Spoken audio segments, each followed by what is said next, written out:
Ramagundam municipal corporation పరిధిలోని 60వ డివిజన్లలో వచ్చే కార్పొరేషన్ ఎన్నికల నాటికి సిపిఐ పార్టీని బలోపేతం చేసేలా ఐక్యంగా కృషి చేయాలని ఏఐటియుసి ఉప ప్రధాన కార్యదర్శి మడ్డి ఎల్లాగౌడ్ సూచించారు.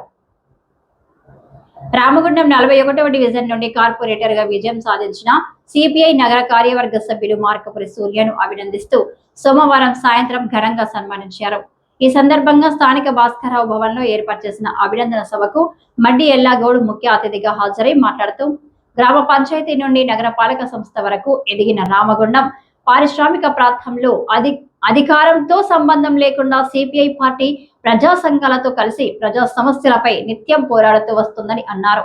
ఇటీవల జరిగిన కార్పొరేషన్ ఎన్నికల్లో సిపిఐ పార్టీ నుంచి 4 అభ్యర్థులను బరిలో నిలపగా 41వ డివిజన్ నుండి మాజీ మేయర్ పైన సూర్య విజయం సాధించడం గర్వకారణమని పేర్కొన్నారు.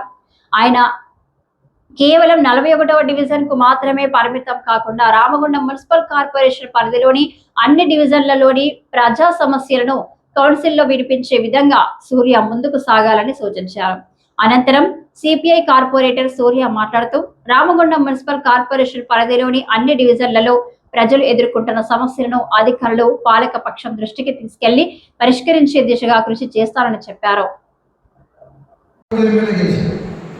ఈ రోజు ఇక్కడ దుర్మార్గులు మూర్ఖులు కొంతమంది పార్టీ ఎక్కడని చెప్పి ప్రచారం చేసిన వారికి ఒకే ఒక్కడు మన జిల్లాలో కార్పొరేటర్ సూర్య గెలిచి ఒకే ఒక్కడు మన వాళ్ళు అనేది 100 మందికి ఒక కమ్యూనిస్టు రాదు అన్నట్టుగా ఈ రోజు 60 మందికి మన ఒక్కడు చాలు మున్సిపల్ కార్పొరేషన్.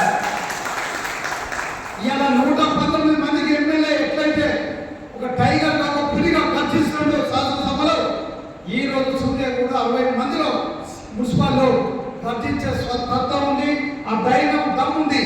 తమ్ముడికి చిన్నవాడైనా కాబట్టి ఇక్కడ మనం ఖచ్చితంగా ఒక 4-5 తెలిసేది ఉండే. ఏదేమైనప్పటికీ పొరపాట్లు ఎవరి అనేది ఇక్కడ సమస్య కాదు. కానీ కమ్యూనిస్ట్ పార్టీగా కమ్యూనిస్ట్ పార్టీ సభ్యులుగా మనం ఏం చేసినాం, ఇంతవరకు చేసినాం అనేది మన ఆత్మవిశ్వాసం ఫస్ట్ చేసుకోవాలి. ఇలా చెప్పడమే కాదు, ఇలా చప్పట్లు కొట్టడమే కాదు, ఏం చేసినాం మనం మన నిలుస్తున్న సభ్యులకు మన అభ్యర్థులకు. కాబట్టి ఆలోచన చేయండి. కమ్యూనిస్ట్ పార్టీ ఎప్పటికీ చచ్చిపోదు, కమ్యూనిస్ట్ పార్టీ ఎప్పటికీ ఓడిపోదు, ఎప్పటికీ నిరంతరం పోరాటంగా ఉంటుంది, నిరంతరం ఉంటుంది. కొంతమంది వస్తారు పోతారు, వ్యక్తులతోనే ఆ పార్టీలు పోతాయి, వ్యక్తులతోనే ఆ సమస్యలు పోతాయి. కానీ ఈ సమస్యలు ఇక్కడ ఉన్నంత వరకు, ప్రజలు ఉన్నంత వరకు, కార్మికులు ఉన్నంత వరకు కమ్యూనిస్ట్ పార్టీ ఖచ్చితంగా బతికి ఉంటుంది, పోరాటం చేస్తుందని నిరూపించిన మీరు గోదావరికైనా తమ్ముడు చిన్నోడు సూర్య ఏ పార్టీ మనం బదిలీ చేసుకునే విధంగా మనం ఉన్నాం.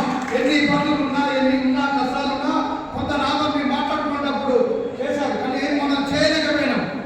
కాబట్టి ఆత్మవిమర్శన చేసుకోవాలి, ఆత్మ మన పరిశీలన చేసుకుంటేనే చాలా మంచిది.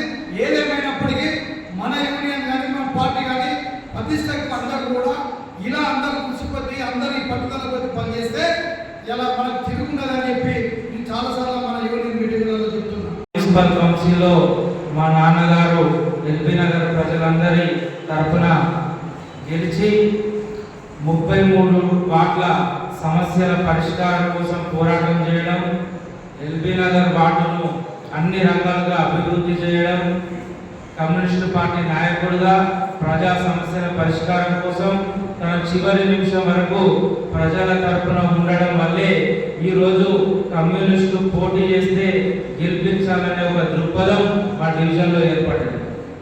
మొట్టమొదటిసారి మా నాన్న పోటీ చేసిన తర్వాత ఇప్పటి వరకు భారత కమ్యూనిస్టు పార్టీగా ఎల్బీ నగర్లో మళ్ళీ పోటీ చేయాలి.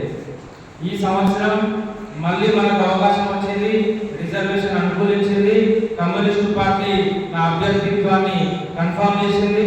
ఆ తర్వాత అక్కడ ఉన్నటువంటి నిర్మాణాన్ని, అక్కడ ఉన్నటువంటి కమ్యూనిస్టు క్యాడర్ను, నా కుటుంబాన్ని అందరినీ సమన్వయం చేసుకొని ప్రచారాన్ని ప్రారంభించడం. మెల్లమెల్లగా పాత కార్యకర్తలు, సిపిఐ ద్వారా మా డివిజన్ అభివృద్ధి చెందింది అనుకున్న ప్రజలు, సిపిఐ తిరుపతి మాకు ఎంతో కొంత సాయం చేసిందనే కుటుంబాలు అందరూ మా వెనక నడవడం ప్రారంభించారు. దానివల్ల ఈ విజయం సాధించడం జరిగింది. స్వామంలో ఒక మాట అన్నారు, ఆత్మగౌరవానికి అలంకారానికి జరిగిన పోరాటం. డెఫినెట్గా ఇది నిజం. ఎల్బీ నగర్ ప్రజలంతా ఆత్మగౌరవం వైపు నిలబడ్డారు, ఆత్మగౌరవాన్ని నిలబెట్టారు. భారత కమ్యూనిస్టు పార్టీకి ఈరోజు 60 డివిజన్లలో ఉన్న ప్రజల సమస్యల కోసం పోరాడే అవకాశాన్ని ప్రజలు ఇచ్చారు.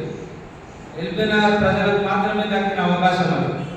ఈరోజు కౌన్సిల్ హాల్లో అన్ని బూర్జువా పార్టీలు ఒకవైపు అయితే సగర్వంగా భారత కమ్యూనిస్టు పార్టీ ప్రతినిధిగా నేను అందులో కూర్చోవడం చాలా గర్వంగా ఉన్నది. రేపు పొద్దున 60 డివిజన్లలో ఉన్నటువంటి సమస్యల పరిష్కారం కోసం పోరాటం చేయడంతో పాటు భారత కమ్యూనిస్టు పార్టీ నిర్మాణానికి నేను కార్పొరేటర్గా ఏ విధంగా ఉపయోగపడాలో ఆ విధంగా ఉపయోగపడి కమ్యూనిస్టు పార్టీ నిర్మాణాన్ని రామగుణం కార్పొరేషన్లో పెంచుకోవడంతో పాటు ఈ రోజు ఒక్కడిగా ఉన్న నేను రేపు 10 మందిగా కార్పొరేషన్లో అడుగుపెట్టాల్సినటువంటి అవసరం ఉన్నది. అటువంటి నాయకత్వాన్ని మనం తయారు చేసుకుందాం. అనంతరం ఏఐటీయూసీ ఆర్జీవన్ బ్రాంచ్ తో పాటు ఫిట్ కమిటీల నాయకులు మార్కపురి సూర్యను పూలమాలలు శాలువలతో ఘనంగా సన్మానించారు. ఏఐటీయూసీ ఆర్జీవన్ బ్రాంచ్ కార్యదర్శి అరెల్లి పోషం అధ్యక్షతన జరిగిన ఈ కార్యక్రమంలో సిపిఐ ఏఐటీయూసీ నాయకులు గౌతమ్ గోవర్ధన్, కాబంపల్లి స్వామి, మాధరా మహేష్, సంఖ్య అశోక్, రంగు శ్రీను, ఎస్ వెంకట్ రెడ్డి, ఎంఏ గౌస్, తొడుపునూరి రమేష్ కుమార్ తో పాటు బ్రాంచ్ ఆఫీసర్, బేరర్స్, ఫిట్ కార్యదర్శులు, సిపిఐ ప్రజా సంఘాల నాయకులు, కార్యకర్తలు అధిక సంఖ్యలో పాల్గొన్నారు.